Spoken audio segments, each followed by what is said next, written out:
That's very kind of you, Daryl. Thank you very much for those kind words. And I must say, it's a real honour to be invited back to the remote chapter so soon after I appeared last time. So hopefully, I didn't scare too many people away last time. And I guess tonight's talk is going to be off a similar theme, and maybe just delving a little bit deeper into the detail. And just to sort of give you a flavour about what we've got coming up. This is all about trading system design and trading strategy design, and it's certainly something that I'm very passionate about. And I hope that what I have for you tonight will not be something that will not only benefit you and help you in your own trading journey, but also will give you some sense of the sort of things that can be achieved by using this sort of approach and this sort of methodology. So the presentation will be in two halves, really. The first half will talk about some of the elements that go into designing a trading system. We'll look at some of the pitfalls that can be made along the way, of which there are many, I can assure you.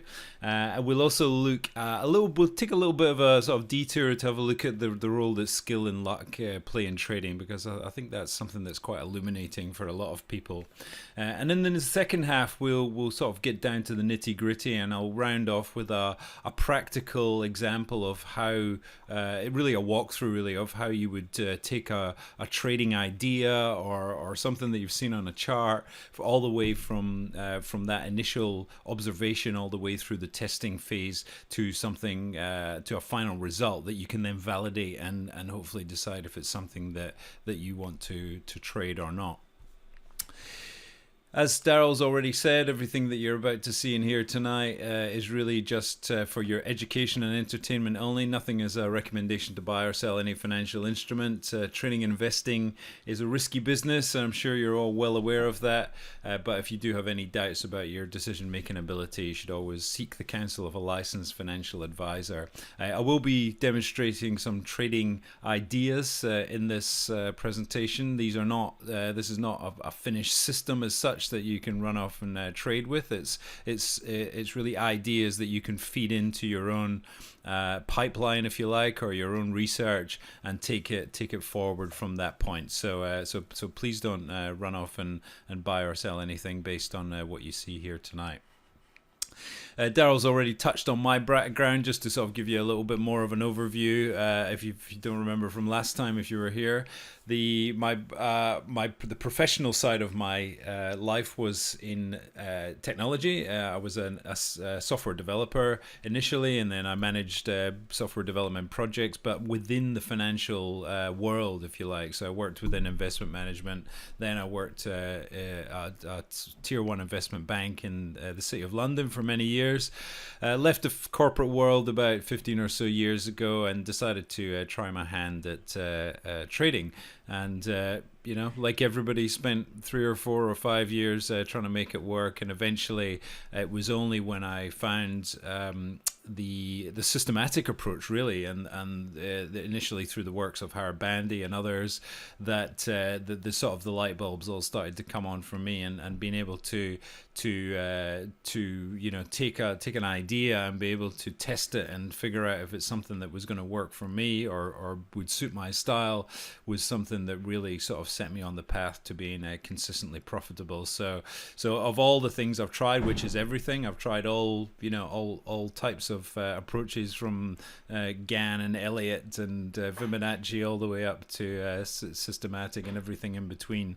I've tried trading every financial instrument, every time scale there is, and eventually I've found what works for me. And certainly the systematic approach is something that it's evidence based. It's something that can give you expectation and the ultimate, which is confidence, and making money in the markets is all about having confidence. So I hope what I've got for you tonight will give you a sense of how that can be achieved and the benefits that can flow on from that in your own trading. So just to kick off, this was for those of you who have read Van Tharp's first book, which is a great book, a terrible title, called Trade Your Way to Financial Freedom. He has this pie chart in there, and this is what he calls his recipe for trading success. And he says to be a successful trader, what you need is you need about 60% good positive trading psychology. You need about 30% good money management, and the last 10% of your success is down to the system that you trade. And I ever since I read that book, which was way back, probably 10 or 12 years ago, I always had a little bit trouble with this. I mean, because what it's really telling us is that you could have a crappy system or a system that's not even profitable, but as long as you've got good positive trading psychology and good money management, then you'll be a success at trading, and that's just logically can't be true. The two things just cannot equate. And so through my own research and the work that I've done, I mean, the what I've come to in the end is something that looks like this.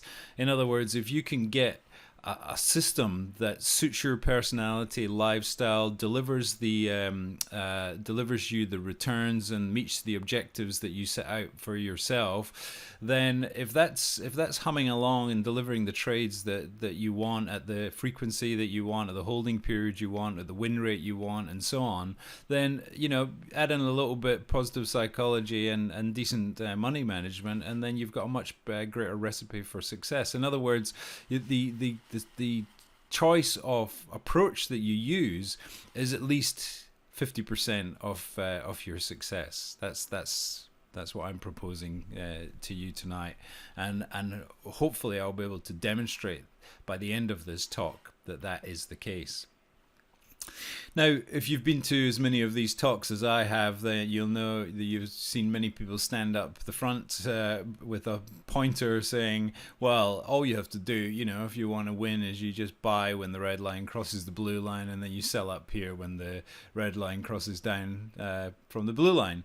And, and you capture this part of the trend in between. Looks simple, doesn't it? But there's a problem here, because it doesn't tell us anything about this system other than this one example, which has obviously been hand-picked to demonstrate that the system works. We certainly don't know if this idea would work on any other markets, whether it worked on any other time frames, whether it worked at any other point before this point in the chart, whether it would work any point after the chart, whether it has any chance of standing up in the future. What might happen if we adjusted the look back period on some of those moving averages? Would it still work? Would it fail miserably? So all those things are unanswered questions, and the question is, how do we get to the bottom of that? How do we find out if this idea is as whiz-bang as this guy says it is, or not? And how do we find out if this is better than the trading system that we're using at the moment or not?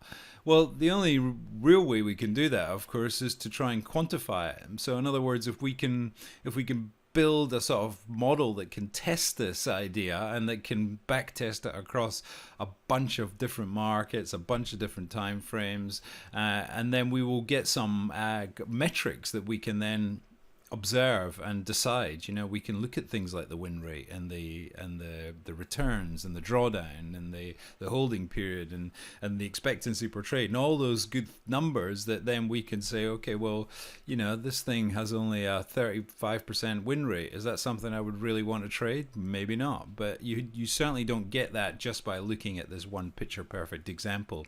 So what I'm going to hopefully show you tonight is to how you get from a picture on a chart all the way through to getting those numbers that you can then use to make a decision at the end.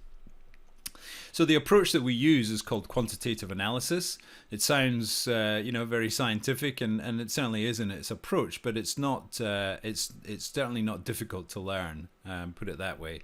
But why would we use it? Why would we use it rather than just running off and drawing a Fibonacci on a chart and trying to trade that, or just trying to buy breakouts or whatever else the other ideas are out there? Well, it doesn't. It answers a number of questions for us. First of all, if we have an idea, or someone gives us an idea, or we read an idea in a book, we can then test that idea. We can figure out, has it worked in the past? Might it work in the future? Well, there's approaches that we can use to validate our results and decide, well, this thing has worked, say, did it work in the last 10 years? Did it work in the 5 years after that?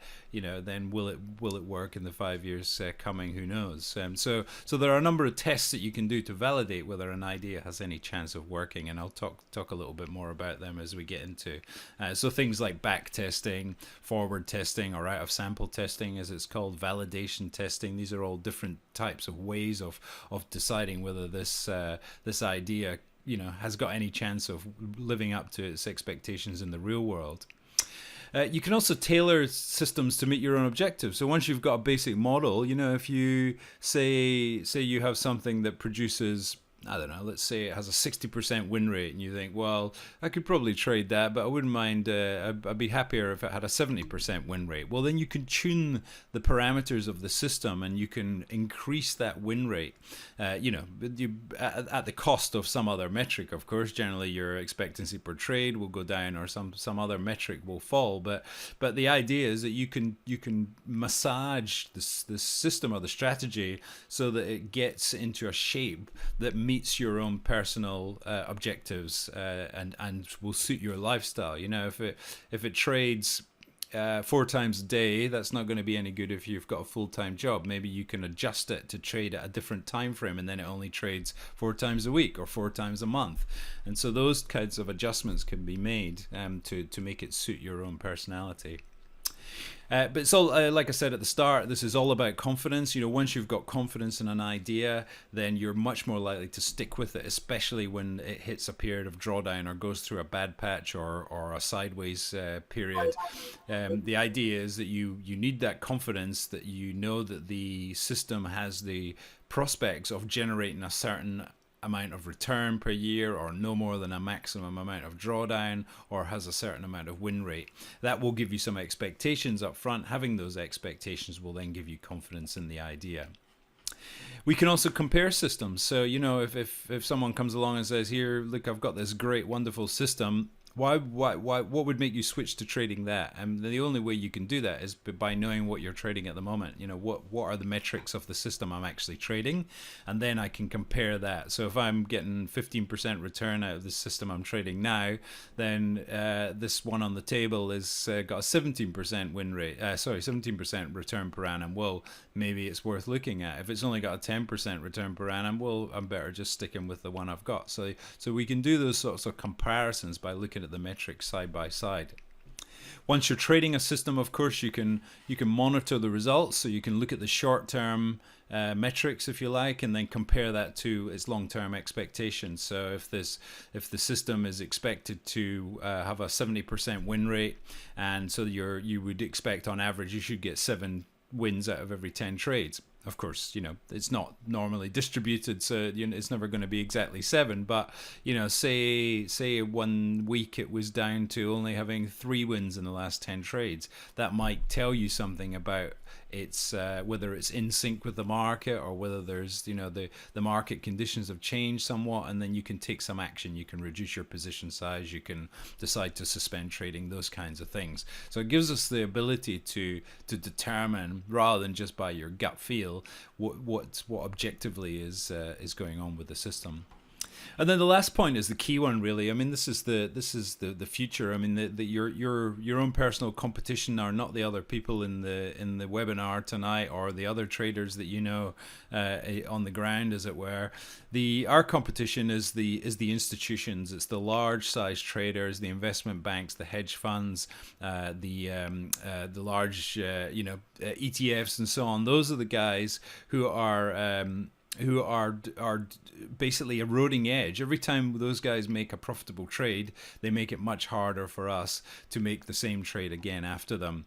And those guys are not all sitting around a table with a chart with a head and shoulders drawn on it, all just trying to decide whether they need to go short at the neckline of this head and shoulders or not. These guys have got banks and banks of large computers that are whirring day and night, trawling the market for opportunities and taking those opportunities quicker than we can. So the whole of the professional side of our industry is almost all now quantitative, and has certainly moved into a much more systematic approach. And so if we want to have any chance of competing, then what we have to do is to really try and use the same tools and the same approach that those guys are doing. Otherwise, there's going to be very little morsels left on the table for us. Okay, so let's have a talk about what makes a good trading system. And I won't do the poll around the room, but I would imagine most of us would agree with the first one. If we put that up, there would probably be many hands that said yes, let's make lots of money. But that doesn't really tell us anything about the trading system, about how it got there. We could have two trading systems that both make 20% per annum. One has a 10% drawdown, the other one has a 30 or 40% drawdown. Which one would you rather trade? So we need to understand a little bit more metrics than just how much money the thing makes on paper.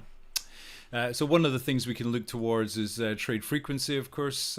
Few of us would find it easy to trade a system that takes 30,000 trades a year, or be at the other extreme, but it would be very difficult to trade a system that only traded twice every 5 years.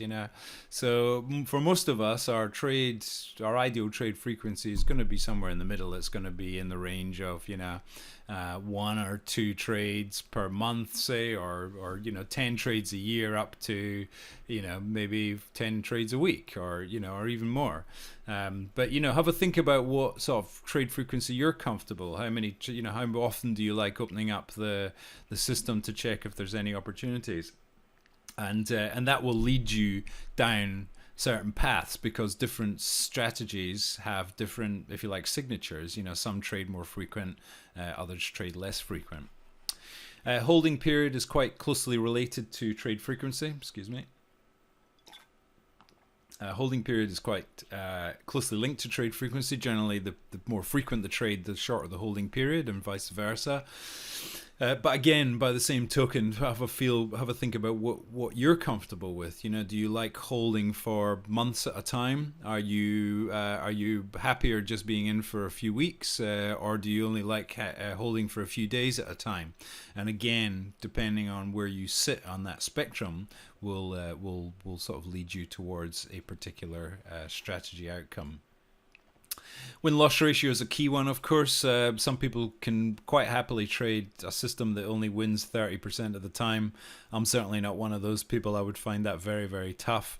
But other people prefer systems that win 70% of the time, or 80% of the time. Now, we'd all like a system that won 80% of the time, but in this business, there's never a free lunch. And if you want to capture a large percentage per trade, you're going to have to accept that you're going to have a lower win rate, because you'll have to take some small losses in order to try and capture that occasional home run. If you want a high win rate, you'll tend to have to make do with a lower percentage per trade, because if you think about it, your profit target is going to be very close to where your entry is. So typically 1-2%, whereas say if you like a trending system that only wins 50% of the time, can quite easily make 10, 15, 20% a trade per trade, no problem. The key metric for me, if you like, is the return to drawdown ratio. This is the one that will give you, if you like, this will be the one that will kind of sum up all of the other metrics, and this is the one that will tell you, if you like, what your bang for your buck is. So how much return can I generate per unit of drawdown, if you like. So generally, I'm looking for a number above 1 for this. In other words, if you have a system that makes 20% per annum, then you don't really want to have more than a maximum historical drawdown of 20%. You would find it very hard to trade a system that only made 10% per annum if you had to trade through a 20% drawdown in order to get that 10%. Most people wouldn't be able to do that. So getting that number above 1 is generally a good way to do do. There's a number of ways you can measure return to drawdown. Literally, the compound annual return divided by the maximum historical drawdown is one way. There's things like Sharpe ratio, Sortino ratio, K ratio, MAR ratio. There's a bunch of them out there. So if you do decide to get into this stuff, or if you're into it already, you should try looking at lots of different ways of measuring this ratio, because you'll probably find that one or other will suit you better. Another key one is the smoothness and the consistency of the returns. It's going to be very difficult to trade a system that is up 1 year, down the next, and flat the year after. You would start to lose heart with that. So what we're looking for is something that has if you like, a small spread or a low standard deviation, if you like, of annual returns, where the annual returns are fairly uniform, or that don't vary too much. At least you're going to get bad years. I mean, if you're running a long trending system, you back test that through 2008, it's going to be zero or a small minus through that period where it's basically just turned itself off. So those periods are going to come, and those are, there's nothing we can do about that. That's market condition dependent. But when designing a system, you want to make sure that the way that you design it, it's got enough intelligence built into it, or not intelligence, but enough rules that built into it that are going to help it to navigate the different market regimes it's going to come up against. Up bull market, bear market, sideways market. It's possible to make money in all three of those conditions in some cases, depending on the approach. But if we were to sum all that up, I guess what we're looking for is we're looking for a system that meets our objectives and fits with our personality and lifestyle, and that's I think the goal, certainly for me anyway, and certainly for most traders that I know, is that's exactly what they want to do, and this approach is a way for you to try and get closer to that. Okay, so that's a little bit of the heavy. That's probably enough of the heavy theory for a while. Let's have a little bit of fun now. Have a look at this. This is what you might think is some, actually is hieroglyphics from an ancient Egyptian tomb somewhere down in ancient Egypt. But if you stare long and hard enough at this, as someone on the internet already has, you might start to see some things appear. So this guy has managed to pick out some modern military hardware, if you like, from these. Let me just take that back a second, so you can see now it starts to look a little bit like that. Yeah, that is looking like a helicopter. Could be some sort of tank or submarine, and airship and glider and so on. And so I guess what this is trying to illustrate is that humans are very good at pattern recognition. We can look at something which is quite abstract, or as in this case, and we can overlay that with something else from our memory, as this guy often does. This guy already has. Now you can take the logical leap now and say that, ancient Egyptians must have been time travelers, and they went forward in time and found all this military hardware that they then took back and drew on the inside of their tombs. And unless you're somebody who's losing their mind, that's patently not going to be the case. And these sorry, let me just go back a step. These things were obviously meant, these had meaning to the ancient Egyptians, but they're in no way they're certainly not what we think they are, and that's just putting our pattern recognition on top of what's already there. Here's another one you can have a go at. I'm not sure if anybody knows what these pictures are. You're welcome to jump in and stick them in the chat. But I will tell you that these are in fact images taken directly from the surface of the planet Mars.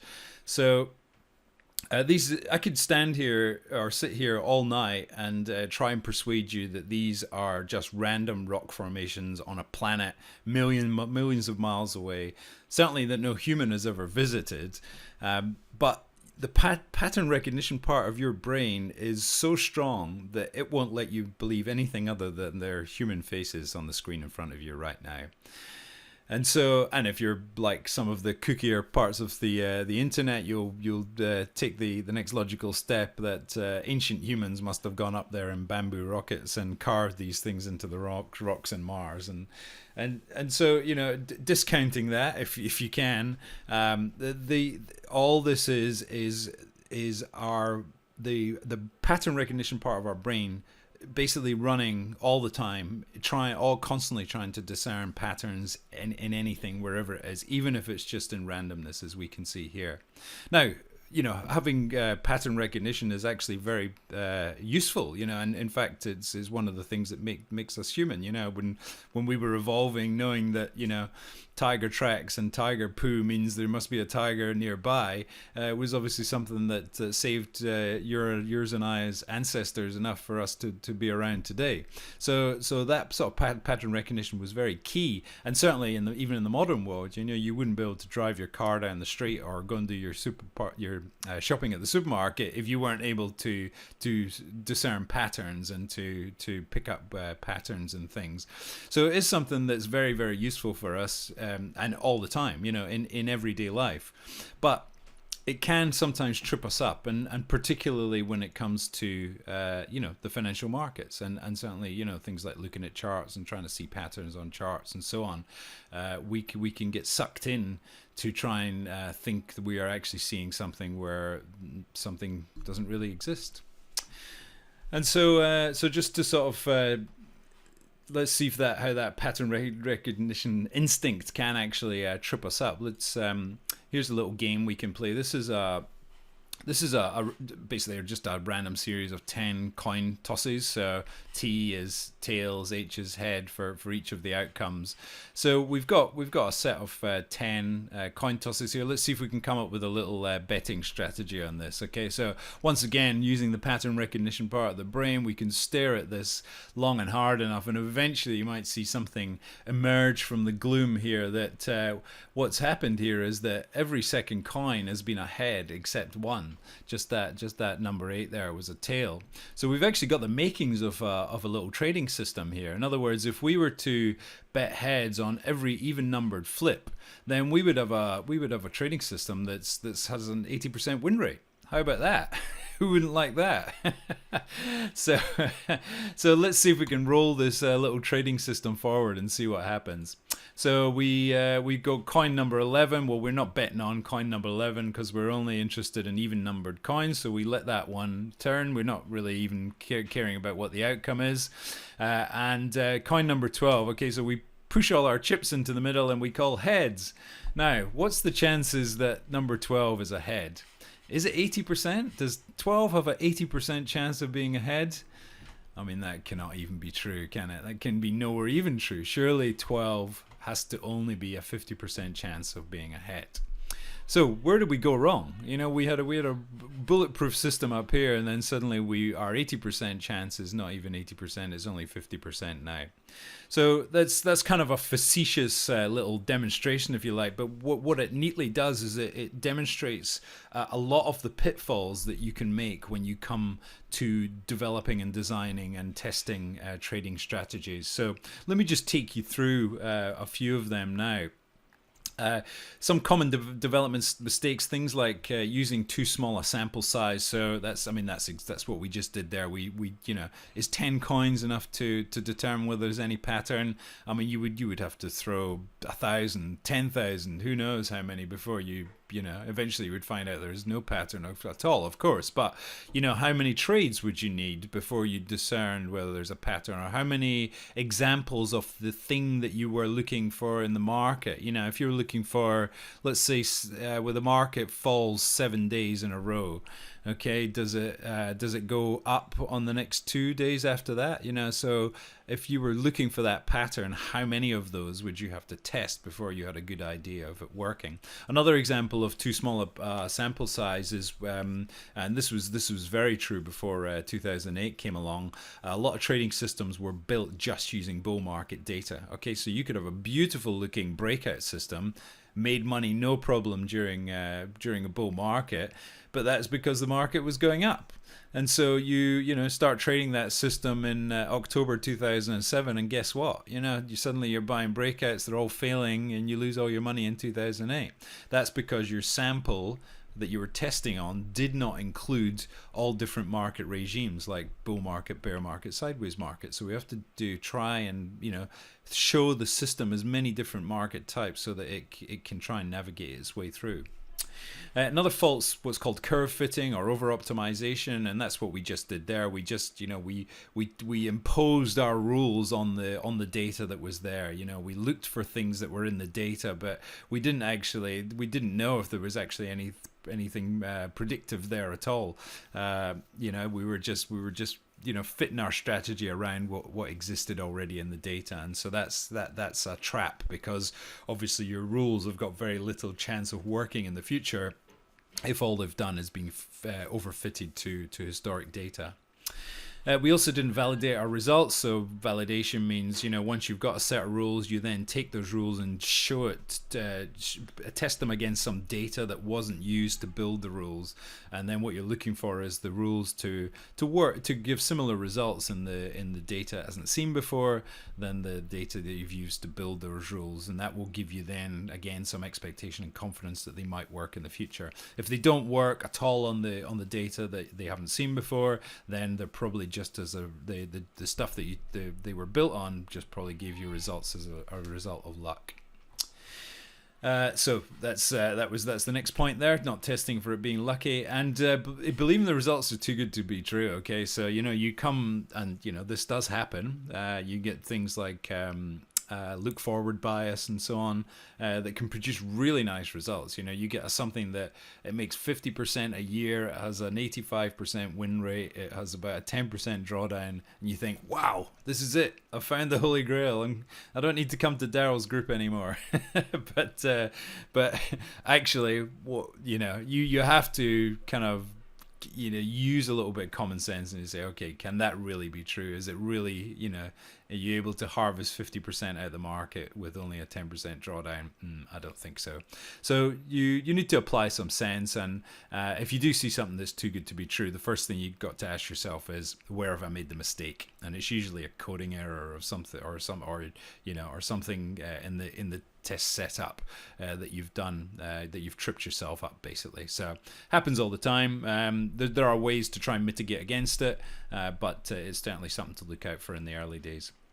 And then the final point, finding predictive signals where none exist. Okay, so coin tosses, do they have any predictive signal? Probably not. I mean, the coin doesn't know what the result was last time. It doesn't care. A bit like roulette, everybody likes to collect roulette numbers. The ball doesn't know what the result was last time. Same with the lottery numbers. People talk about hot lottery numbers. How how does a ball know what it was last Saturday night?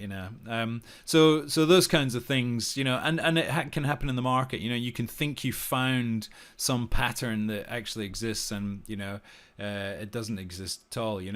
But I guess the question for us as financial market traders is, are we really sure that there is anything predictive in the financial markets themselves to start with? Good question. So here's a little chart here. I won't tell you what this is at first, unless anybody thinks they know what it is. They're welcome to have a guess in the chat. But you can see plenty of patterns in here. We've got like a failed swing. In fact, I can put some trend lines on, and I can say there's a failed swing high here. We've got the classic waterfall decline. We've got the push higher off the bottom, the higher low in here. We've got consolidation here. Then we've got the sort of stair step high off the bull market, the failed breakout, if you like, the triple top or head and shoulders, and then the move down, the lower high, and then the fade away at the bottom. Now, if I won't ask you to give me your answer, but just think in your head, after another 10 bars on this chart, do you think it's going to be higher or lower or about the same? What do you think? We will all have an opinion on this, and we've all looked at enough charts over the years to think, well, actually, yeah, I know that thing that's going down, or it's gone down far enough and it's about to bounce, or and there's all if you look at this chart, there'll be places where you would have got in and would have got out. Maybe you would have got in on the the breakout of this little consolidation area. Maybe you would have got out here when the breakout failed, something like that. So it's very easy to spot the patterns in this chart. Except, I can tell you that I've led you completely up the garden path, and that you could never have traded this chart. This chart did not exist in the real world. I created this in Excel by simulating coin flips. So what I did is I had a random number generate a coin flip, and if the coin flip was heads, the market went up 1%. If the coin flip was tail, the market went down 1%. So this is a chart of a series of coin flips with heads pushing the chart up but on the next bar, and tails pushing the chart down on the next bar. So it's nothing more than random data. I mean, we've discovered from the little coin throwing exercise earlier that coins do not have any predictive ability. They are completely random the coin toss next doesn't know about the coin toss before. And yet you look at this chart and you can see that even just using completely random data, you can get something that shows patterns which look uncannily like financial market data. Uncannily like. And yet you can't trade this. At the end of this chart, what's going to happen? We don't know. It depends what the next coin's going to do. And so we have to be cognizant of the fact of how much randomness is really in the market. I mean, there's patterns on this chart for sure. The question is whether they are predictive, which they are not. This thing isn't a breakout here. This is a series of heads coming one after the other. That's all. Now, the question is, are you sure there's any predictability in the financial markets? Here's another thing that might blow your mind. This is a distribution of the daily returns from the S&P 500 for 55 years, between 1950 and 2005. 55 years. Now, so along the horizontal axis here, we've got the daily movement. So above 0% or 0% in the middle. If the market went up a little bit, it would mark 1 to the right. If it went down a little bit, and then up the vertical axis here, we've got the number of times that happened. So what this tells us is that almost all the time in the S&P 500 over 55 years, the market went plus or minus 1 or 2% up or down the next day, every day. and so this is effectively noise. This part here in the middle is just random. There is no way that you can say from day to day whether the market tomorrow is going to be up or down. If you try doing it, and I urge you to try. This is something that I've tried over the course of 2 or 3 months, is to make a prediction. Is the market going to be higher tomorrow? It doesn't have to be the S&P 500. It could be anything. It could be your favorite index or your favorite stock. Record your prediction. I think the market's going to be higher tomorrow, and then the next day, after the close, see what the result is. If the market was higher, you score that as a win. If the market was lower, you score that as a loss. Do that day after day after day for 2 months, and I guarantee you your results will be no better than 50-50, a coin toss. In fact, it'll probably be slightly worse than 50-50 because of your own biases. But what this tells us is that the market is mostly noise, almost all noise, and almost all random.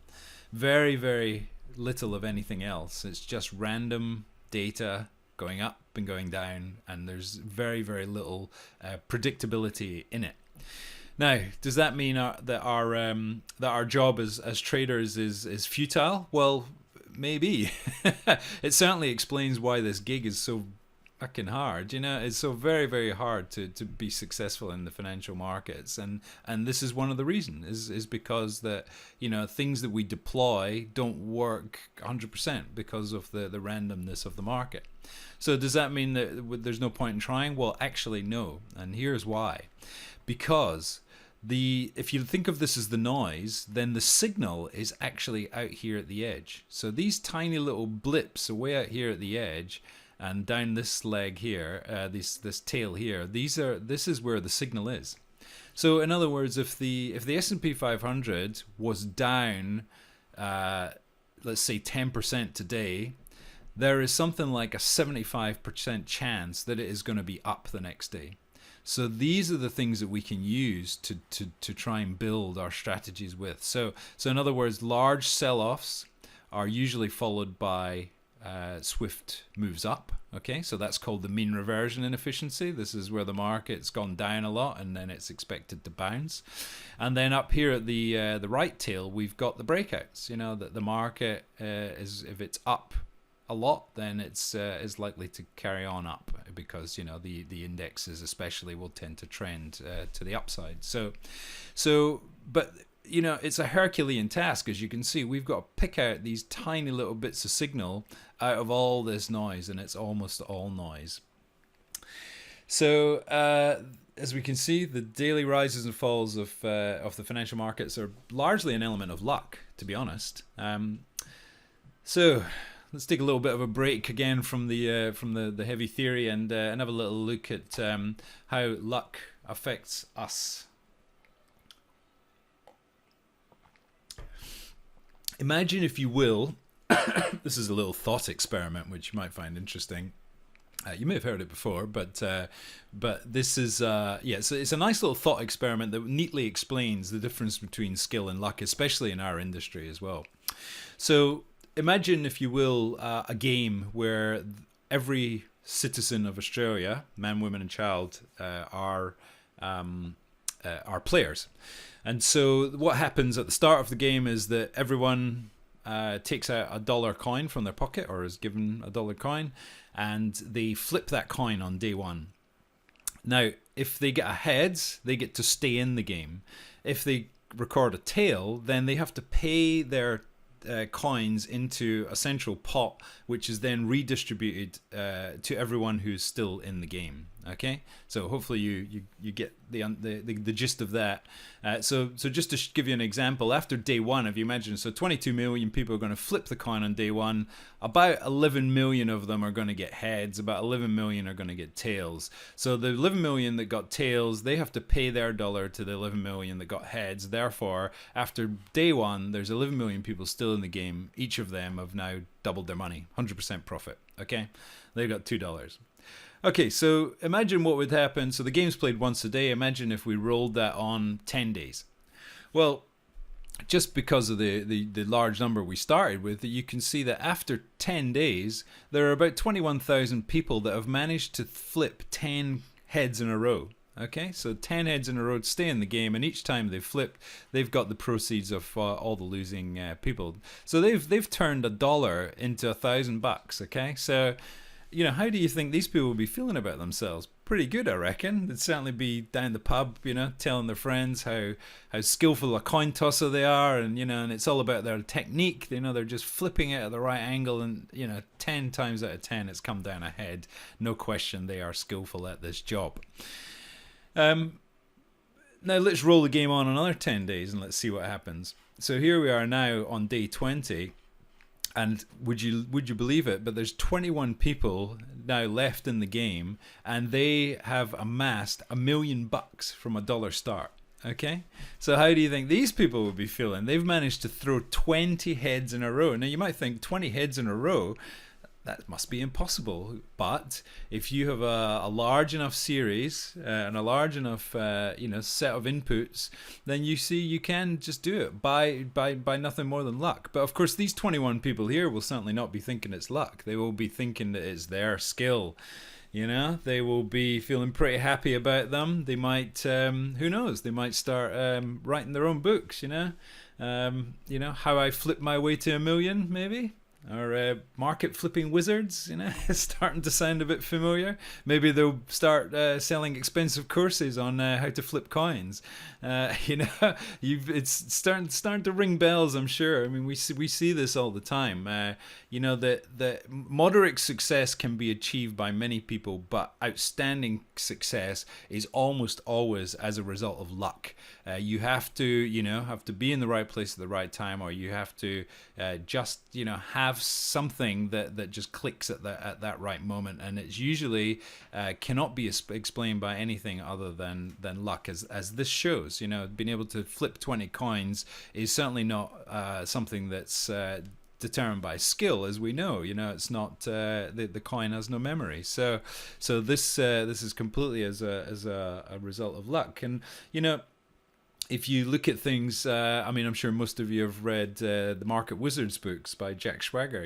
When I read that book, fine books though they are, and there's some interesting tales in there, but I certainly don't see tales of skillful traders in there. I see tales of lucky traders in there. Whatever was working at the time, or the approach that they were using, or the market conditions were just working for them, and they made lots of money enough and became popular enough to feature in that book.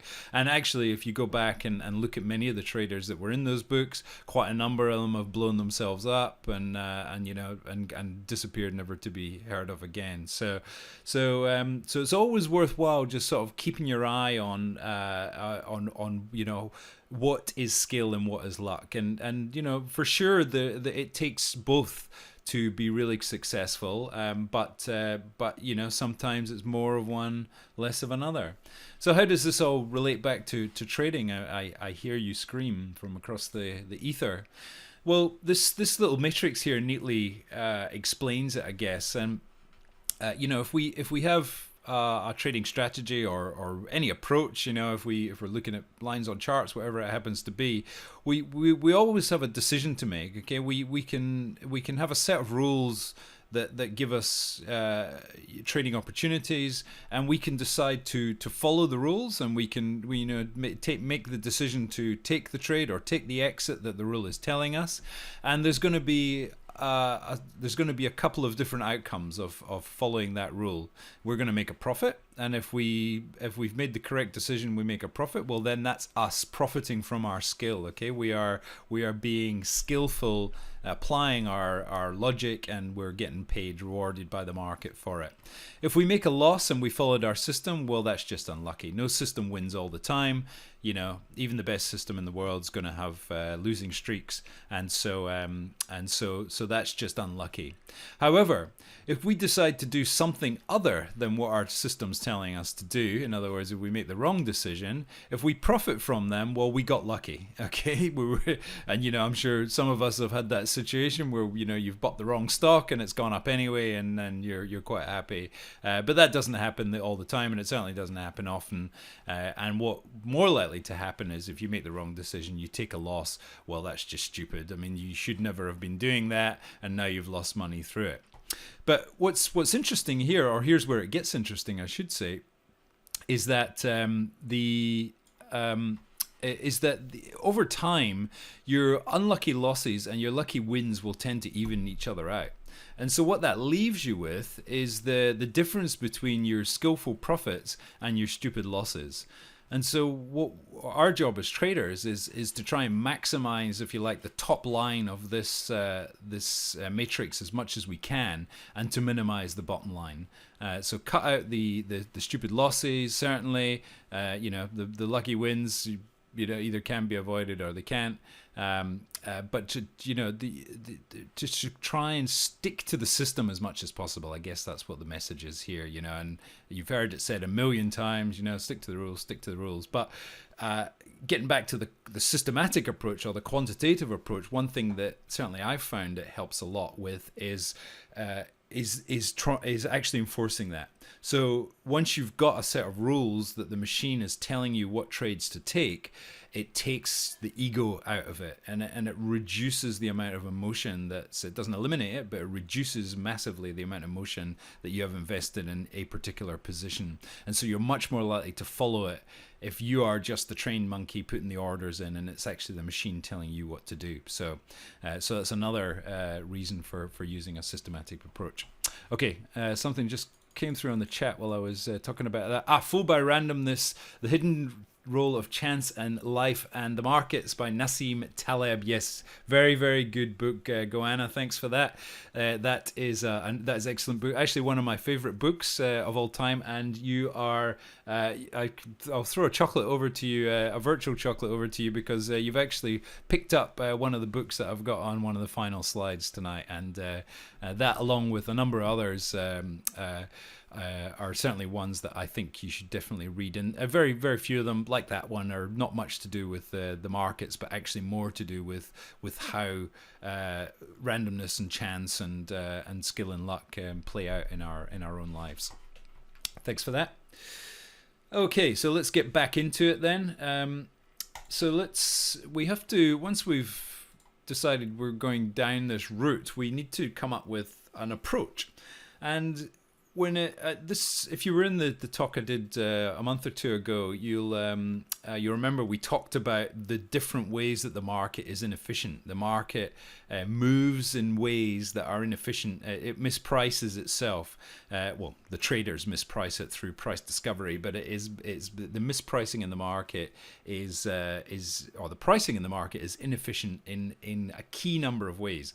Some of those ways are things like momentum, so that's trends will persist. Mean reversion, markets will bounce once they've been sold down too far.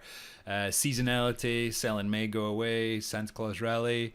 Volatility, don't need to tell you about that after what happened in February, but the markets the volatility will expand and contract over time in the markets, and then you get things like price asymmetry, where markets go out of whack that should be in sync, and then they go out of whack and back in sync, and so on. And so for each one of these inefficiencies, we can apply a different approach. Things like trend following, swing trading, using some sort of cycle or GAN or what's his name? I've forgotten the guy's name off the top of my head. Jake Bernstein. I don't know if you followed him, but he does a lot of this seasonality. He looks over, what happened on the 5th of May over the last 25 years, and he'll make a trade based on just the day of the year kind of thing. So there's all sorts of ways of capturing seasonality, volatility, options. There's some ETFs now that you can get that track volatility as well, and then things like statistical arbitrage. In terms of retail trading, which is the landscape we work in, probably the first 3, possibly 4 are going to be the ones that we're mainly dealing in. After here, there's a whole list of these that they could go on for pages really, and they start to get more institutionally, because you need whiz-bang hardware, or you need very good models to try and capture very small movements in the market. But for us, things like momentum, mean reversion are very good. And actually, what it turns out is momentum and mean reversion are complementary. And I think I showed this slide in the last presentation, but just to sort of reiterate it, if you like, that trend following, we're actually looking to jump on a trend and stay with it until it's over, if you will. And so we're trying to capture a large expectancy per trade, a large P&L. To do that, we have to have a long holding period. That means that we have to take more market risk, and our probability of success tends to be lower. Our win rate will be, typically 50% and so on, and our opportunity will be smaller. Mean reversion, on the other hand, we're looking for, just short bounces where we're just holding as the market gets back towards its mean after it's been oversold, say. Then we're looking for a smaller expectancy per trade, shorter holding period, and lower risk. These systems tend to have high probability of success, in other words, high win rates, and they tend to trade frequently as well. And so because these markets and just a question there, Mike, where rotational trading fits here on this side. So rotational trading, it was the question, is a form of trend following. It's a way of trying to capture momentum. Generally you rotate based on what the highest momentum stocks are, and so you're holding on to those stocks while they're still in that trend, and that will lead you to this side of the chart. But yeah, as you can see, they're complementary because they produce different outcomes, but also because they like different market conditions. Trend following loves quiet, trending markets, hates volatility. Mean reversion hates quiet trending markets, loves volatility. So if you can trade both styles together, you'll end up with profits at different times in the market cycle, and that will smooth out your own returns over time. Obviously, market turns more volatile, trend following will start to lose money, and it's just then that mean reversion will step up and start making money. So it can have a nice smoothing effect by trading for both styles. But as you can see, there is certainly no free lunch. You can't have all of these metrics maximize on either side. So just to illustrate that no free lunch, this is if you like 3 different trading systems here. The first one here has a profit factor of 3 to 1. That means that each trade makes 3 times as the average trade, if you like, or let me get this right. No, sorry. The system is at the end result, the amount of profit is 3 times as much as the amount of loss. So in other words, it's made 3 times as much as it's lost. This one here is made 2 times as much as it's lost, and this one's made 1.5 times as much as it's lost. But at the end, they've all made the same amount of money. So how can that possibly be? How can you have 3 different systems that have 3 different profit factors and yet they all make the same amount of money? And the answer is by all having different win rates. So if you have a system that has a 3 to 1, 3 win, if you think of call it a 3 to 1 win to loss ratio, then you only need a 50%. If you have a 50% win rate, then you'll make money. But if you can get that win rate up to 66%, then you only have to find trades that are making 2 times as much as they're risking. And if you can get that up to 85%, then you only have to find trades that are barely making more than they're losing on average. So it's when you come to do this, and this is what we'll do in the second half of this talk, is you have to adjust the parameters to get the outcome that you want, and it will mean improving some metrics at the cost of others, and it really depends what your goal is, what your objectives are, as to what that outcome becomes. Right, so just give me a second while I just rearrange my screen here. Okay, and yes, just a quick word. This is my little hobby horse now about stop losses. I think I may have mentioned this last time as well, so I'll just quickly go over it again. But stop losses generally are not good for systems. They will tend to decrease return and increase drawdown. Yes, I did say that the right way around. Stops will decrease return and increase drawdown. The opposite of what you expect them to do. You expect them to protect your profits and stop your drawdowns, but they actually do the opposite. So here's a little example of why that is. Here's a little trading system. We're trading at the close of the bar, so we're entering on this bar here. The green horizontal line shows our break-even point, or our entry level. So the trade sets off on its merry way, goes down a bit, goes up a bit, comes down a bit, and this red line here is our trailing stop, comes up. This bar here clips it, and we get out at the close of this bar. So we end up with a 2.3% loss. Big deal. Losses happen. Oh, that's very sad. But here's the interesting part. We had 6.5% of profit sitting on the table. That's your maximum favorable excursion. The trade went 6.5% in your favor. You then gave all that 6.5% back plus another couple of percent. In other words, you let your account draw down from its high water mark down 8.2% to where it closed. So you reduced your potential return by 6.5%. You increased your drawdown by 8.2% by having a stop loss in there.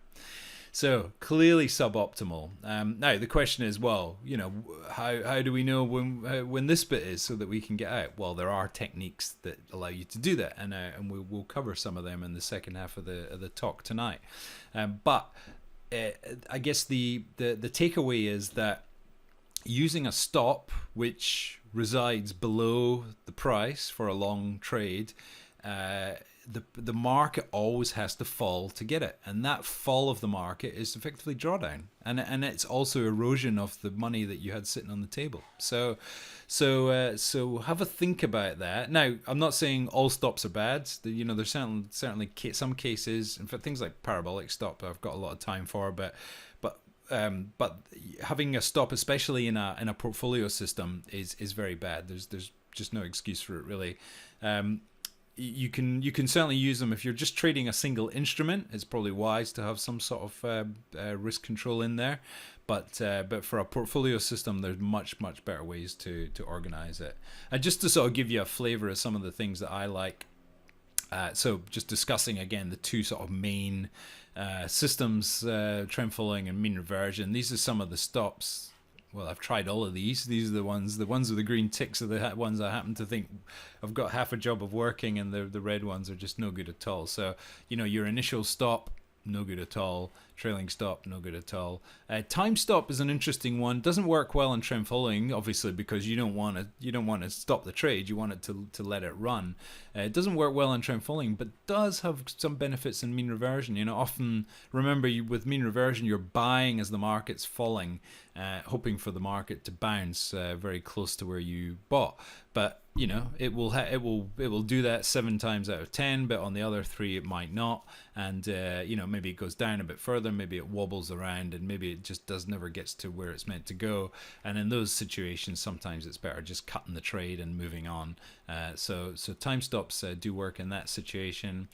Fixed profit target, usually no good. Saying, but the market's up 5% or 10%, I'll just take my profit. Trend following, that's gonna kill a trend following system. Even mean reversion, that fixed profit might be too far, might not be far enough. It's going to depend on the volatility of the market more than anything else, which is why something like a dynamic profit target works well. So you can think of that something like hitting a top Bollinger Band or hitting an RSI going overbought. Those kinds of things are examples of dynamic profit targets, because they will move with the price. Again, no good on a trend following market system. You don't want to take the thing out. You want it to keep going as far as possible. But mean reversion, they do work very well. In fact, that's the primary exit for mean reversion systems, and we'll look at that one later.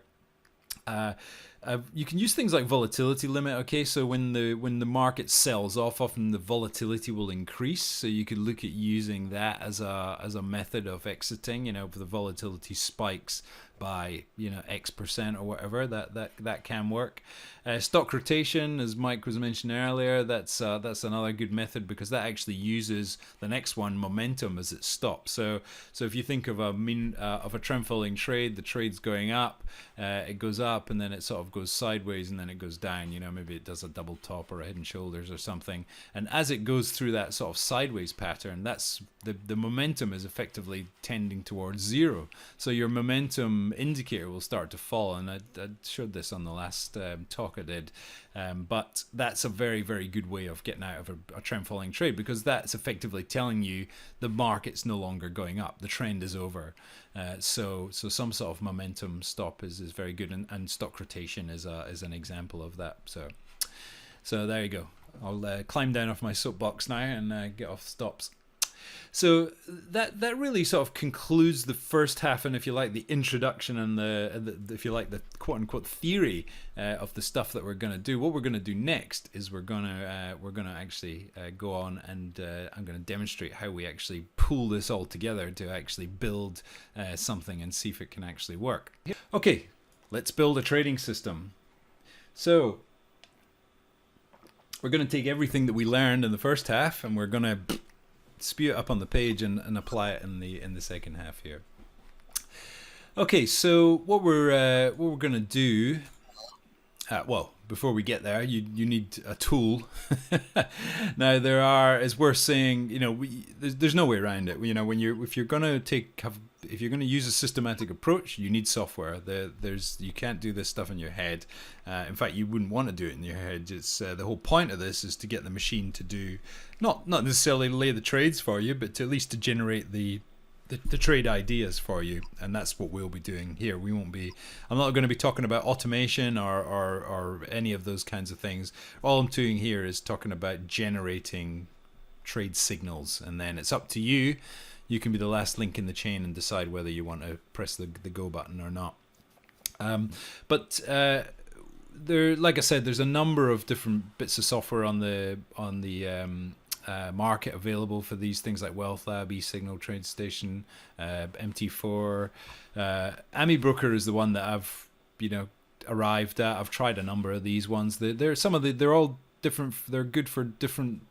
Depends on your approach. For example, things like TradeStation is very good for futures. MT4 is very good for FX. So it depends really where you want to, what your markets you're trading for a start. If you're a stock trader and you like trading a portfolio approach, then you really can't beat AmiBroker. It's got the best portfolio backtester certainly on a retail level in the industry. It's if you can think of any trading idea, it's possible to test it within AmiBroker. It's got a lot of features. The reporting is very good.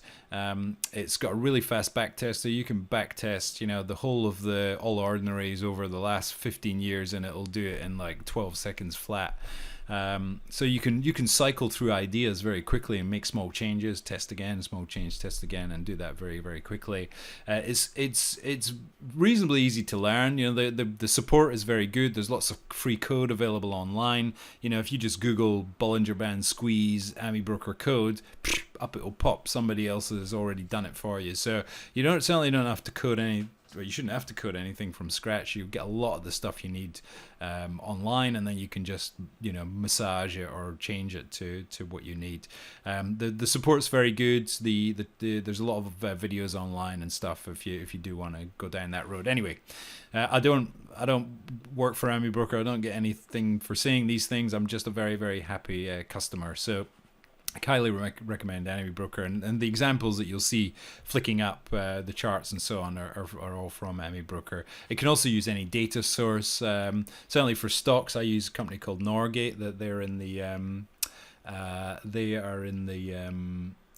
Perth. They're a local Australian company. They do very good data, very clean Aussie data, US data, and you can get historical index constituents and so on. So. Anyway, that's this. Not the point of this talk isn't to try and sell you a piece of software. It's just to say that you need to try and decide on a platform first. But once you've done that, you have to use a certain approach. There is a methodology to this that will. And I talked earlier about some of the pitfalls that you can make. Using this sort of rigorous approach, if you like, will help you avoid some of those pitfalls. Not all of them, but certainly some of them.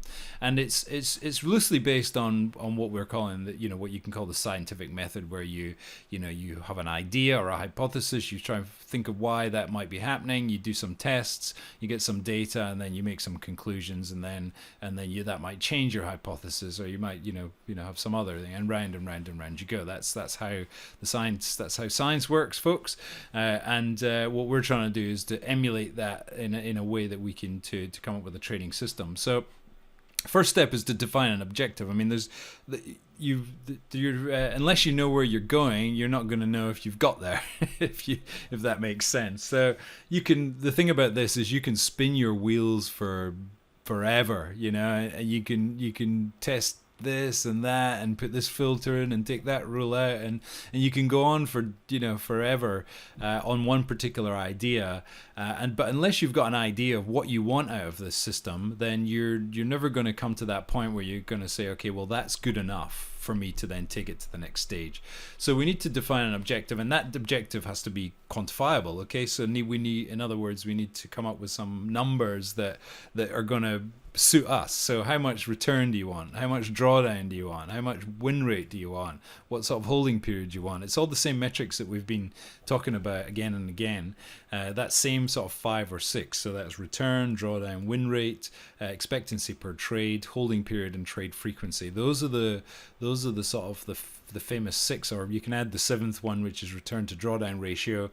Those 7 there are the ones that will be key, and they will be the ones that we'll use to drive our objective. We need some sort of idea. What is it that we think is going to be able to make us this money? So depending on the type of approach that we're after, you need to come up with some idea, or find the idea, or read it online, or read it from a book, or whatever it happens to be. You need some kernel that you're going to take and push into the system. So once you've got that observation, and that, like I said, it could be sort of book you read, or an idea that someone gave you, or something you saw in a YouTube video, or whatever. But once you've got that idea, you then need to build some trading rules. Okay, so I think this, X is happening because of Y, and then when X with Y happens, Z happens after that. So A to B to C to D, what are the steps to get from the entry all the way to the exit, and where should those two be in relation to the market price, obviously. Now we'll generate, once you've got the trading rules set up, you can then run a back test, and you can generate some results, and at that point you'll either love them, which is highly unlikely, in which case you can go off to the next step, but more likely you'll like some of it, you won't like other bits of it, or you won't like any of it at all. And so what you need to do at that point is you need to decide, okay, do I like this idea enough to then take it to retest it by making a change, and if so, then what change do I want to make? You make the change, you rerun it, and so this is where you're going around this loop now, is in this part here. Your hypothesis is changing, and you're refining and retesting the trading rules until eventually you hit your objective, and you think, right, okay, now I've got everything I want. This definitely satisfies my objective. I can move on. And at that point, we then need to validate the results. And that was the part where I was talking earlier about taking the rules and testing them against a piece of market data that they've not seen before, that wasn't used to create the rules in the first place. And then we compare the results from the two different data sets, and we decide, does this look like these rules are finding real life opportunities in this second set of data that it was achieving in the first.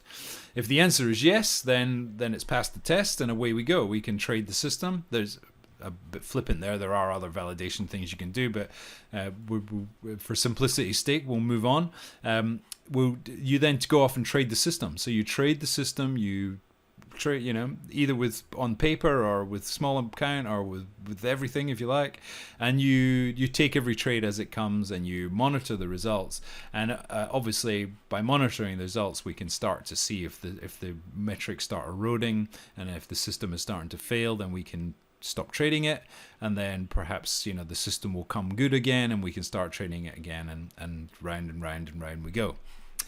So that's the development life cycle. So we're going to get through 1, 2, 3, 4, 5 of these in the next wee while. Hopefully, I won't keep you too long, because I do know it's certainly getting late here on the East Coast. So let's get on then. So some objectives. What are we going to look for? So I'm gonna cheat a little bit. Well, not gonna cheat. I'm gonna say that my objective up front is to develop a mean reversion trading system. Okay, so I want to trade the mean reversion inefficiency in the market. That's what I'm going to aim to do. So therefore, I'm going to look for something that's got a high win rate. I know that mean reversion systems can be accurate, so I'm not going to be satisfied until I've got anything less than a 70% win rate. I want something that's going to keep the drawdown to 20% or less. So I don't want my account to be too much at risk.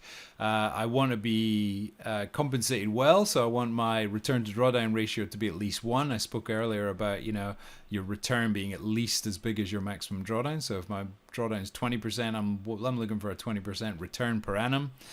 I want a short holding period, and that's going to keep my market risk very short, very small.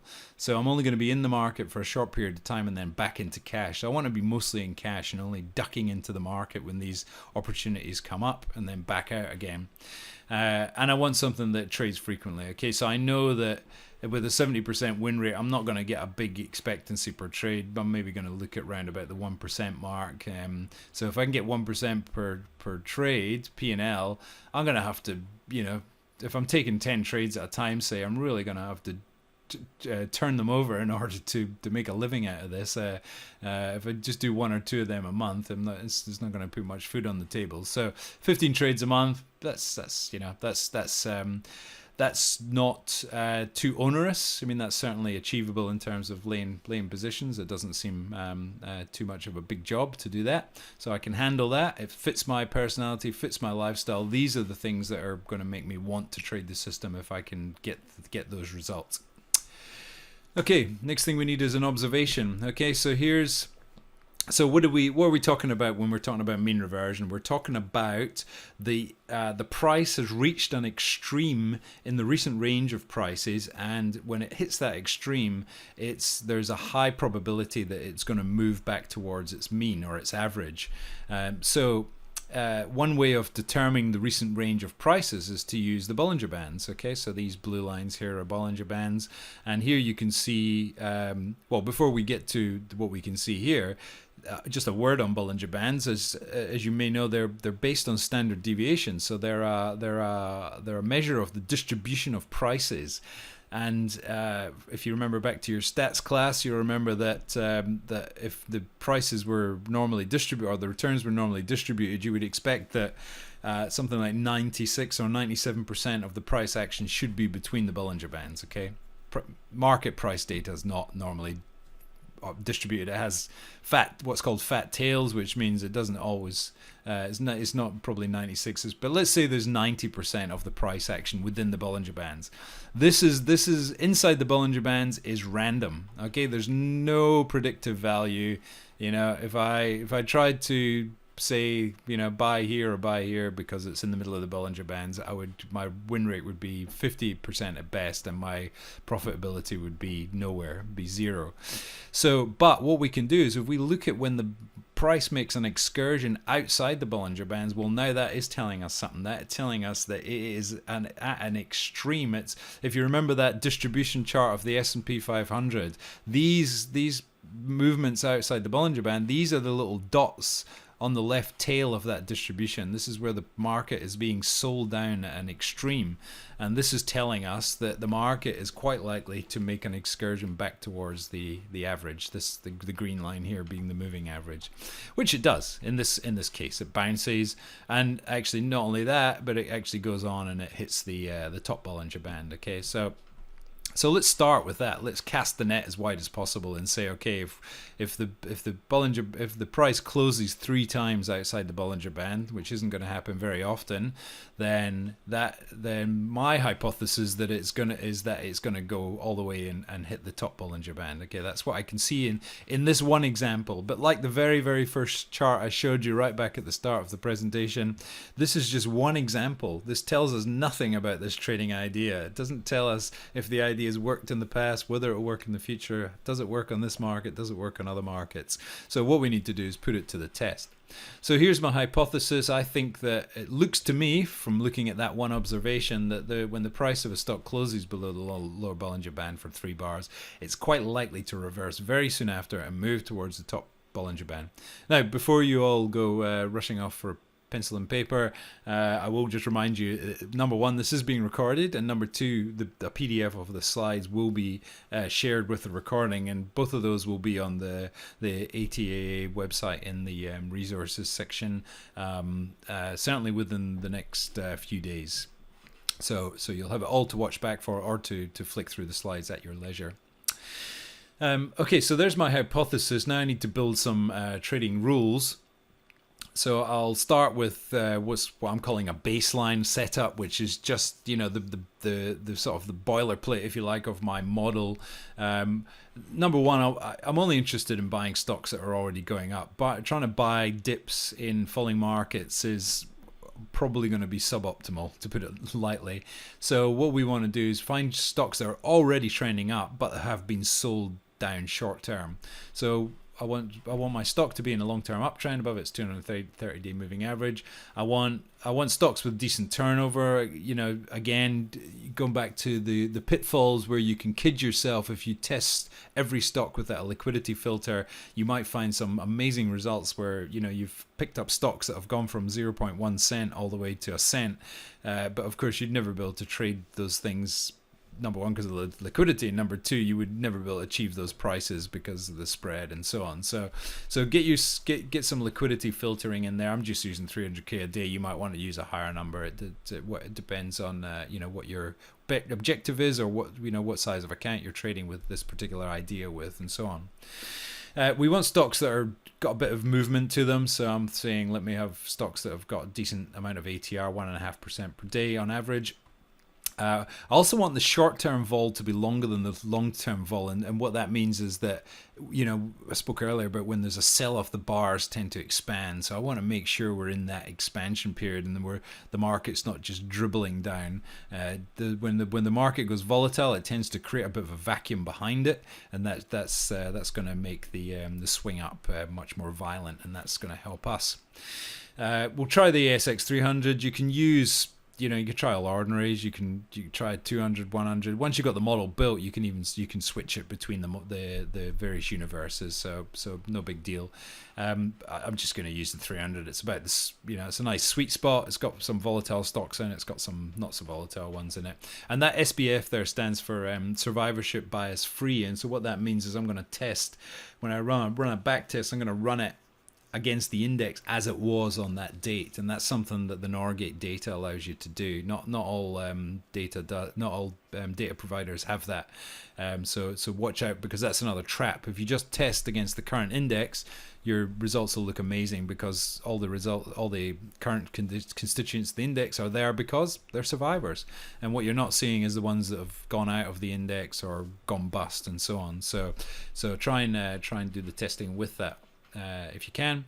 I'm going to use the test period. Actually, I'm going to use a little bit more than this. I think I've gone back to 2001 for these next examples, up to 2011, I think. So this is a typo in here. So 2001 to 11, and then 12 to today is going to be our out of sample period. So that's what we're going to use to validate. This is what we're going to use to build the rules, and then we're going to take the rules and then we're going to apply them to this data here and see how they worked. If the results here are similar to the results here, then that tells us that the rules are not as a result of luck, and that they might have a chance of going and producing similar results off into the future, which is really what we want. I'm going to take up to 10 positions. This is another form of risk control. Initially there will be no stop in this system, but we'll look at putting a stop in later. But having 10 positions means that we've only got 10% of our capital in each position, which means if we wake up one morning and one of our stocks is gapped down 50%, well, that's only going to be a 5% hit on the account, because it's only hitting a tenth of the capital. So if you're running a portfolio, have a number of positions. This is also a parameter of the system though, so don't just try 10, try 5, 10, 15, 20, whatever it happens to be. See what works best. So position size 10% per position, which means we'll get compounding. As the equity grows, as the equity hopefully grows, our 10% the dollar amount of that will grow with the equity. Okay, so here's our initial entry and exiting rule. Is that non-compounding? No, that's actually compounding. Mike, that's the question, was that non-compounding? That will actually be compounding. So non-compounding would be using a fixed dollar amount position size. So if I was just using 10,000, say I started a $100,000 float, if my positions were always $10,000, even if my capital was now worth 500,000 or $1 million, and I'm still taking $10,000 positions, that's non-compounding. But using a fixed fractional approach, as this is called, will give you compounding. Good question. Okay, so our initial entry rules, and exit rules, we're going to use the Bollinger Band. So the defaults, as you probably know, are 20 moving average through the middle of it, and 2 standard deviations either side of it. We're going to enter long at the close of the 3rd day below the band, so 3 consecutive closes outside the band, and then we're going to see if we can let it swing all the way up to the top band, and we'll use a close above the top band as our dynamic profit target. We're not going to use any stop loss. Like I said, I will apply a stop loss later just to show you the difference, but for now we're not going to have a stop loss in the system. So it's just a single exit. It has to hit the top band. So of course the question is, well, what happens if it just takes off and doesn't come back? That can happen, but don't forget, things don't go down in a straight line. They always bounce, and when it bounces, that will get us out at that point. Yes, it might be a large loss, but like I said, because we've only got 1/10 of our capital in each position, it will hopefully not impact too much. And well, let's see what happens. Let's put them to the test. So we whiz them through the back tester in the blink of an eye, and in the tradition of the great cooking show, here's one I've prepared earlier. And as you can see, this is the equity, and wow, it did very good during the bull market, not so good during the bear market. And again, this is the benefit of testing through different market regime types. You know, we had a sort of a correctional bear market here, we had an impulsive bear market here, we had a bull market here, and then sort of we're starting to get into the more sort of sideways action here as well. So I'm talking about in the index or in the market. So we've got lots of different regime types, so it shows us how the rules will operate. Now, obviously, what I've done here is I've given you in the brackets the targets or the objectives for each of the metrics, and then the outcome, and I've just colored them red and green to say whether they've passed or not. As you can see, none of them have passed. This thing only makes 4% per annum, hardly worth getting out of bed for. You might as well put your money in the bank. 40% drawdown, you certainly wouldn't want that. The win rate's not bad, but not quite there yet, and you know, we're not getting enough trades, and they're being held for too long. So you know, it doesn't take a genius to tell the main problem with this test is we've got far too much drawdown. You know, we would never be able to trade this. Who would want to trade through a 40% drawdown? Certainly not me. So the question is, what can we do? Well, you know, we could throw it in the bin and we could just, you know, finish now and move on. But that the whole point of this exercise is that we can look at that and we can say, okay, well, this is we've now got some information about the way that the thing works. Maybe we can make some adjustment to the rules that can take care of this, you know, so that can make it, if you like, turn itself off when it hits a bear market. Here's an example of where it's gone wrong. This is, as you can see by the date down here, 2008. This is 1, 2, 3 closes outside the Bollinger Band. It gets on to the trade here. Trade initially goes up and then doesn't make it to the top Bollinger Band, and off it goes. And it has to wait all the way to here until it crosses the Bollinger Band and gets out. So massive loss. You know, most of the bear market, well, not most of it actually, but it's, you know, first part of it, say. Excuse me. So clearly the issue is that the bands are far too wide. You know, they're not reacting quick enough to the price action. You know, here the market did go up, but if the top band was working tighter against that price action, we probably would have got an exit signal and we could have got out there before it tipped away. So let's see what we can do. Well, what we can do is we can bring the bands in a bit. So rather than using a 20 moving average, we can use a 5, and rather than using 2 standard deviations, we can bring them in a bit to 1.5. And I mean, these are just numbers that I've guessed at, but you know, there are techniques of optimizing these numbers by using the machine to tell you. But anyway, let's change the numbers in a bit. This chart's a little bit messy, but sort of the green lines are the old Bollinger Bands and the blue lines are the new Bollinger Bands. So it just really illustrates how much more reactive the new or the tighter Bollinger Band values are to the price action. You can see it tightly manages to capture most of the price action. So we're hopefully gonna get a more responsive Bollinger Band that's going to get us out when it hits the top Bollinger Band before it disappears down through that bear market period. Run it through the back tester, and wouldn't you believe it, it works. Okay, so you can see here we've increased our return. We've more than doubled our return, in fact. Our trades have gone up, so that's going in the right direction. Still not quite there yet. Our average bar as held has gone down. Okay, so those bands now being tighter together means we're not on to hold for so long before we get a result. The win rate is now over the threshold, so that's gone green. Our drawdown has already vanished. Okay, so those tighter, again, getting us out before those trades go bad has helped us a lot, and only had a marginal drawdown here of 17% in the 2008 period, which gives us a return to drawdown ratio of 0.55. Okay, which is 9.2 divided by 17. So certainly not 1 yet, but you know, we're moving in the right direction. So the question now is, well, do we want to go on? The answer is probably yes. So it's starting to look much better now.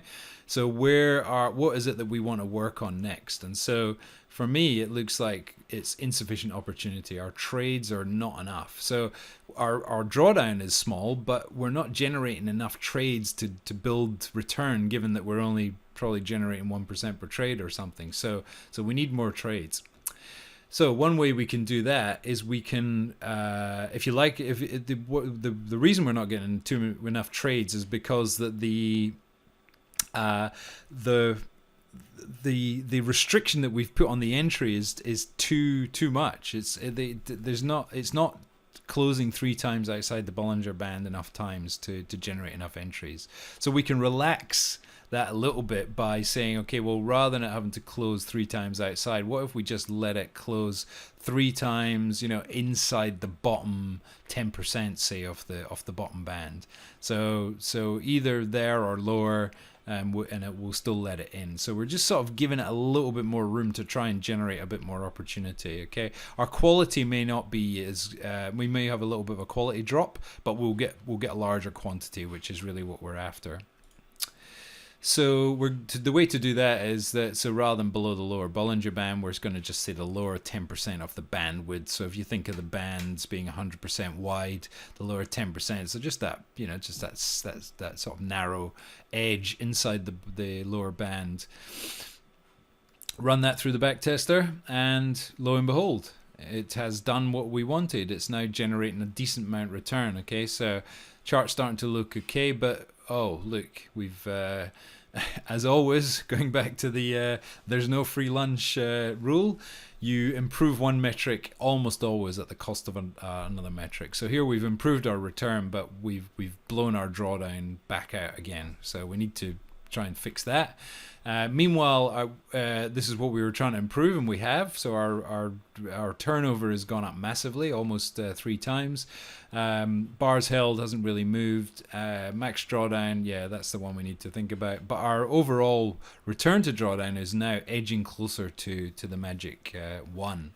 So you can hopefully get a feel for the process here. It's an iterative process. You get some results. You know, I like that number. I don't like that number. I don't like that number. So what I'm going to do is I'm going to make a change that's going to try and improve that number, and then you rerun the test. Find out, you know, you've got what you were after, but you've lost out somewhere else, and round you go on the cycle again. So now what we have to try and fix, I think, is the holding period. Okay, it's 12 days is still too long. That's probably contributing to this large drawdown because we're staying in the trade too long, and it's rolling over before we're getting out. So in other words, this is an issue of exit this time, where the exit's too far away, and that the market's not reaching it, and it's rolling over before it gets there. So one thing we can do is, instead of aiming for the top band, let's just bring it back to what a mean reversion system really is, which is a reversion to the mean, the center line of the Bollinger Bands representing the mean or the average of the market price. So let's just see if we can get it to bounce from wherever it is at the bottom Bollinger Band all the way up over the center line, over the moving average, and if it gets up there, then let's get out at that point, and that will hopefully avoid that issue of it not reaching the top band and then rolling over. So let's run that through the backtester. Oh, sorry, just to illustrate those rules. Here, this is quite forgotten this slide in here. But yeah, so here's what we're trying to do. So here's a trade here. We've got 1, 2, 3. This, remember, we're inside the lower 10% of the Bollinger Band, which this one is. So we get the entry there on that bar. In this case, we didn't quite get to the top Bollinger Band, as you see, and if while that rule was in place, what was happening then is the market was rolling over, or the stock was rolling over, and we were into drawdown at that point. So what we've done is we've made the rule now above the center line, so above the green line. Here we've got a close above the green line, so we get out at that point, got a nice healthy profit. 2 bars is all we were in the trade for, so it's going to reduce our holding period as well, hopefully, and we're not having to wait for that drawdown to come. Put that through the back tester, and then wow, look at that! We've now managed to get everything to turn green for us. So our we've got massive return here of 27%. But you have to be a little bit careful here, because don't forget, a lot of this period here is this low volatility bull market between 2003 and 2007. So you could have bought anything through that period and held it, and it would have gone up. So that's probably a little bit higher than we might expect in the current market conditions, shall we say. But the trades per annum is good. That's given us a number that's now above our target. So 217 per trades per annum. It sounds a lot, but actually not that many, really, if you think about it. Only about four per week. Most people can handle that. Not even one a day. And your average bars held less than 5 or less, and so we've got that. So our holding period is now very short, which means that we've got very little market risk, and you can see that in the chart. The thing's hardly giving anything back at all. Our win rate's above 70%, 72% in fact, so a nice healthy win rate. We're winning 7 times out of 10. Who wouldn't want that? And our drawdown is below the magic 20 number now. So very nice result, you have to say. And our return to drawdown ratio is a massive. This number does make me a little bit suspicious. This presentation's a couple of years old, and I recast all the charts the other day, and I was quite surprised to see this number, I must admit, because that's quite a large number. If you've got any experience in building these things, getting anything above 1.1, 1.2 is a stretch. After that, there's probably something else going on, and here I think the bull market's helping us a lot. But anyway, and the other thing to remember, of course, is that this is in sample. Okay, so we've if you like, we've optimized our rules for this data set. Okay, so we've looked at the data, we found out what works, and we've built rules to work for that data. Now, we haven't got that luxury in the real world, because nobody's going to show you what tomorrow's bar is. So this gets to that trap that I mentioned earlier of curve fitting or over optimizing, where you end up with a beautiful looking back test, but actually it may actually let you down going forward. But anyway, all that aside, it's a very nice result, but don't forget, it's still in sample. And what we want to find out is, well, will these rules, are they over optimized? Are they over fitted? Or will they have any chance of working out into the future? So we're going to do that in a couple of slides, but just before we get there, we are going to have a look at what happens with the stop loss. So the good old stop loss, of course, this is something that you would think would offer protection. We're putting this in, it's going to protect our capital, stop us losing too much money. Well, let's see, does it? So we're going to add it to the exit rules. We're either going to get out above the center line. If the market doesn't make it to the middle of the Bollinger Bands and it starts falling, we're going to stop out with a 2 ATR stop. Quite popular stop. A lot of people use it. Let's see if it works. So this last column here, I don't have the chart, but this last column here is the same rules as we've just seen with test 4, but just with that ATR stop in there as well. And would you believe, it reduces return and increases drawdown. Reduces return, increases drawdown. Who would have believed it? It's not really until you start using an approach like this that you come to some of these, aha light bulb moments where you think, why does it say in every book that I should be using a 2 ATR stop when actually it does the opposite of what I want? So this is without a stop. This is profit target only. This is with the stop. So make of it what you will, but certainly something that I wouldn't want in this type of system. And here's why. So here's an entry. We've got 1, 2, 3, and this is our entry candle here. We're buying at the close of this candle. Didn't go in our favor, unfortunately. Carried on down. Here's our red line. Here's our 2 ATR stop. We get pinged, and we're out at the close of this red bar down here.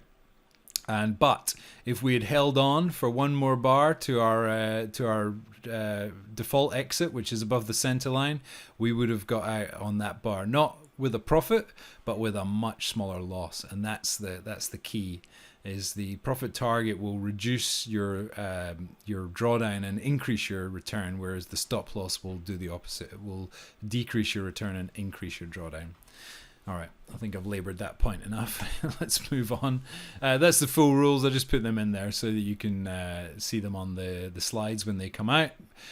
But here's where we want to get to. So we've generated our rules, we've fitted them to the data, we've met the metric objectives that we're after, and we've got a system we now think looks like something we'd like to trade. The question is, would we actually have traded it, or would we trade it? And the one way to determine that is to take those rules and apply them to a set of data that the rules were not used to be built with. And so here what we've got is we stopped the data at 2011, and now we've got all the data from 2011 all the way up to today. So if those rules do something similar to what they were doing here, then that tells us that they are finding a tradable inefficiency in the market. If they go flat or they go down, then all that tells us is that we've just completely overfitted them, or they're just the result of luck or the market conditions during this period. Okay, time for the big reveal. And what do we find? Well, we find that the result is a good one. So generally in the out of sample period, the results are never going to be quite as good as the in sample period, because remember we've optimized the rules for this data set, and this is unoptimized, so it hasn't seen this before, so it's not going to be quite as good. But what we're looking for is it to be similar. And if I drew a straight line from the bottom to the top there, I think we could pretty much agree that, you know, this angle here, if you like, or this trajectory here is very similar to what it was down here. And so that's one part of validating the rules. And after doing this and 2 or 3 other tests, you might decide, well, maybe this is something that I'd like to trade, and then you would go and trade it. And like I said at the top of the disclaimer, please don't run off and trade this, but certainly use it as an idea and do some of your own testing, and you might like to come up with a version of this that does suit your own personal objectives. So that's that. Okay, where to next? I've lost my preview, so I'm just guessing. Oh yes, so this is the orange line here is the results of the system, the equity, versus the XKO. So this is another way to try and to determine whether you would want to trade this system or not. Would I prefer to have my money buy and hold in the XKO or an ETF that tracks the XKO, or would I rather have applied my money to this Bollinger Band system since 2011 when it was built? Well, I'll let you decide the answer to that, but I know which way I would rather go. So that's one way. Then the other way you can decide is, well, you would then actually want to decide whether it's better than what you've got already. So you would then go through the process of comparing it to what you're trading already. Obviously having some sense of what your own metrics are in terms of return or drawdown and win rate and so on, and so you can plot your own thing on there. Just for fun, here's another system that I trade. This is my trend following system, as it happens, called Diamond. It's a different style of system. It's a momentum system, so you can't really compare the two. In fact, you probably want to trade them side by side. But it does have has a much lower turnover. The diamond one only trades about 33 times a year, as we know. The orange one trades about 217 times a year. So it's a lot less work to trade the trending one. It's only got a longer holding period. It's got lower drawdown and higher return and so on. So there's things to like, but I've said before, they're complementary styles, and you might want to trade both. Just to give you a flavor of how they compare, this is the metrics side by side. So the Bollinger Band. This was looking from the start of the test period through both in sample and out of sample. They're very similar in terms of their returns, but where they start to differ are things like the turnover. So 33 trades a year. I'm a lazy trader, I'll have to admit, so I much prefer this style of trading to this high octane stuff, if you like. 5 bars are held, 61, so this is 12-week holding periods, very long. The win rate's obviously better with the mean revert system, so that's something to like about these systems. They do turnover winner, winner, winner, winner. You'll get streaks of 8 out of 10, 9 out of 10, 10 out of 10 winners, no problem at points. So that's to like about that. Still, this is a very respectable 57% for a momentum system. The drawdown is very similar. They're only apart by point something. The return to drawdown ratio again is very similar, which why they look similar on the equity chart. But this is another interesting one here. With this one produces 10% per trade. This one only produces a 1% per trade, which is why it has to trade much more often to produce the same return at the end. This one has to it can get away with trading a lot less to produce the same amount of return. So I just thought I'd throw that in here just to sort of give you a feel for how they differ. I've shown you some charts on the mean revert.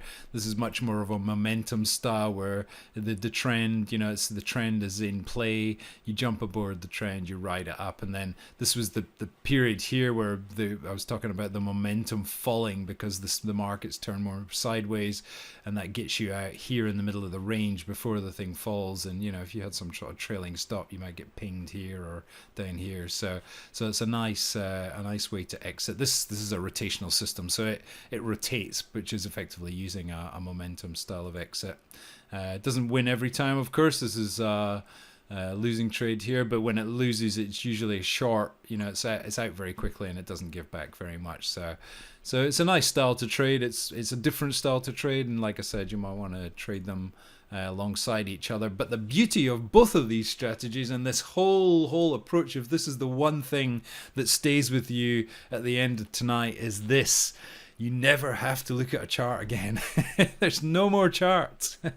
You're not trying to discern, is that a triangle or a head and shoulders, or it doesn't matter. The machine does it all for you and it spits out the trades. So this is the sort of thing you might see from the Bollinger Band system.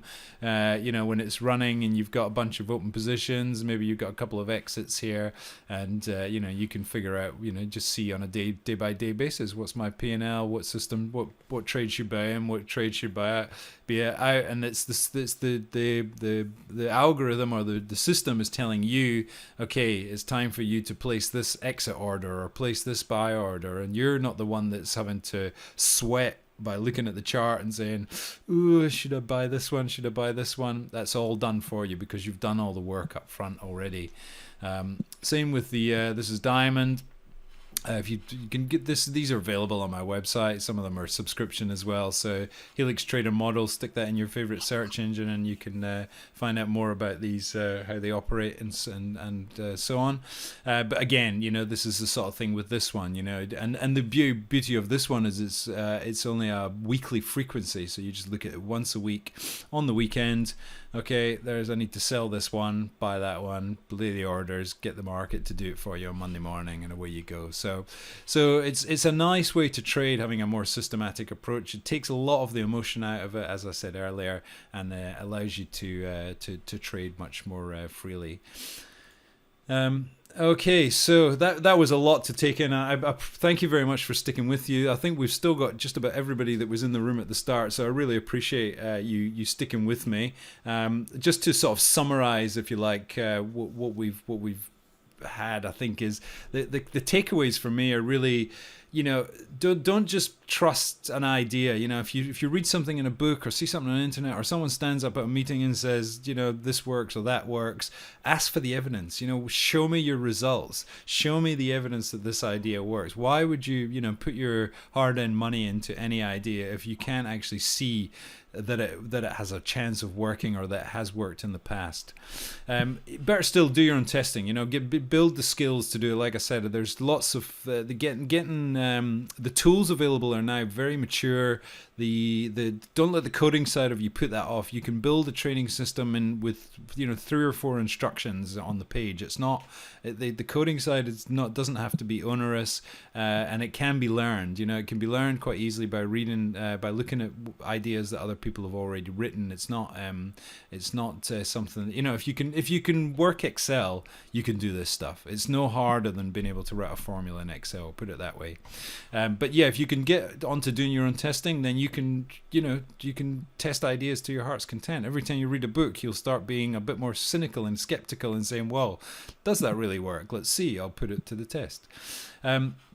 Get to know the metrics of your own system. If you've got something you're trading, even if it's a manual system, if you've got a trading log, go back through the trades and work out what was your maximum drawdown, what's your win rate, what's your expectancy per trade, work your trade frequency, all those things, work them out so that you've got your metrics to hand. So if you do find something else that comes along, you can make that choice. Okay, do I want to switch from what I'm doing to this one because it looks better, or maybe this doesn't suit me because of X or Y or Z. So if you know your own metrics, you're in a much better place to make that choice. Always be on the lookout for new ideas. I'm constantly, every time somebody tells me they're profitable, this trader or that trader, then my next question is, what's your approach? What do you use? So that I can try and get a new idea, because there's a lot of ideas are quite well known, and it's always nice to come up with something, find something new that's not, or at least something that's not as popular as the more popular ones out there. And keep trying. My view is that when we trade, you trade your best candidate at the time. So I've got hundreds of bits of trading systems and trading systems in my library, but I'm only trading about 4 or 5 systems at most at any one time. And so my idea is that those are the ones that I trade, and each of them has their niche in terms of the market efficiency, and the market, and I will only switch if I find something that comes along that can beat that one. And so constantly on the lookout for other ideas to compare to the ones you've got. But ultimately what we want to do is try and trade the best ones that we can find, and the ones that fit our personality and lifestyle, because that's the ones that are going to allow us to keep trading. And it's only by that persistence that you're actually going to be able to make a success in this very, very difficult game. And with that, I don't know if there's another. Oh yes, the reading list. Yeah. So this is to go back to the earlier comment. This was the gold star goes to someone who mentioned Fooled by Randomness. Sorry, I forgot your name earlier. But Fooled by Randomness, great book. He's also got another one called Black Swan, which is also very good. And he's got a new one out as well called Anti-Fragile, which is really good, which is kind of summarizes all these ideas from all these other books. So you might want to just get that one. But the guy who I learned the approach from is Howard Bandy. His book is sort of Bible, if you like, is Quantitative Trading Systems. He's got a bunch of others. He's got about 5. He's actually got a new one called Foundations of Trading, which is a very thin book, but it neatly sort of summarizes all the stuff I've been talking about tonight, and gives you pointers in that book to where you can get more information. So that's a good place to start. Foundations of Trading by Howard Bandy. Get it on all the popular book sites. Signal and Noise I like by Nate Silver. I can't remember, somebody mentioned that in the chat as well. That's a very good one. Thinking Fast and Slow is my favorite book of all time, of any book, not just trading book, and it's not really a trading book anyway. It's a great, you'll turn that page and go, I do that. I do that. Why do I do that? So there's lots of stuff in there that will make you think about how you make decisions. And the Success Equation is a book about the how skill and luck go together, and how they interplay, and that kind of goes to that stuff I was talking about earlier. So those are some of them. There's a bunch of others I could go on with, but that's a good place to start if you want to get more into this stuff. And is there any more? Yes, there's one more. So this is if you do want any more information about me, or about some of the systems like Diamond I spoke about, you can jump onto the website, have a look at the models in there, and get more on that. If you do have any questions, I'm happy to answer anything by email. We probably don't have too much time for questions now given the time, but shoot me an email if you've got any questions. Like I said, the video and the slides will be online on the ATAA website in the next few days. But I hope you've enjoyed it, and please keep in touch. I'm always happy to chat with traders. As you might have detected, I could talk about this stuff for hours on end. And so with that, I will thank you very much for your attention. I hope you got something out of it, and I wish you very good luck and good trading. And back to you, Daryl. Thank you.